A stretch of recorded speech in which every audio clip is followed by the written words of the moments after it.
सगळे जे समोर बसलेले आहात ना, हा आतापर्यंतचा अनुभव माझ्या पण डोळ्यासमोर आहेच की. झेंडा घेऊन एखाद्या पुढाऱ्याच्या मागे फिरायचं, घोषणा द्यायच्या, दिवस रात्र एक करायचा. घरी गेल्यावर काय शिव्या पडतात हे देखील मला माहिती आहे. आलं कार्ट दिवसभर उकिरड हुंगून, काम ना धंदा, नोकरी नाही, पैसे कमवायला नको, नुसतं त्या पुढाऱ्याच्या मागे हिंडायला पाहिजे झेंडा घेऊन, आणि रात्री येईल गिळायला परत. आजपर्यंत हेच ऐकत आलो ना.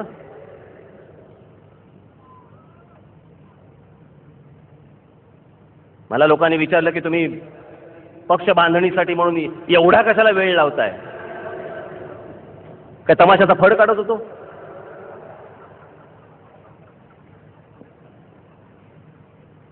का गणेशोत्सव मंडळ काढत होतो की आज स्थापन केलं, उद्यापासून वर्गणी मागायला सुरुवात? विचार नको करायला की इतकी लोक जर माझ्यावरती अपेक्षा ठेवून बसणार असतील, लोकांच्या आशा जर माझ्यावरती लागणार असतील, तर त्याचा विचार करून मला पाऊल जपून पुढे टाकायला नको की आजपर्यंत बाकीच्यांनी जसा भ्रमनिरास तुमचा केला त्याचप्रमाणे जर उद्या मी देखील केला तर विश्वास तुम्ही ठेवणार कोणावरती? सतत काय नवीन पुढारी जन्माला यायचा आणि त्यांनी काय भ्रमनिरास करायचा, ह्याच्यात आयुष्य घालवणार? मी पक्षाचा ज्यावेळेला विचार करत होतो त्यावेळेला पहिला विचार माझ्या मनामध्ये आला की माझ्या पक्षामध्ये काम करणारा जो कार्यकर्ता असेल त्याच्या घरच्या, त्याच्या घरी त्याचे वडील, त्याची आई, त्याची बहीण, त्याचा भाऊ, त्याची बायको, त्याची मुलं, यांच्या चेहऱ्यावरती एक प्रकारचं समाधान असलं पाहिजे की हा राज ठाकरे बरोबर आहे, हा कुठे फुकट गेलेला नाही पोरगा माझा.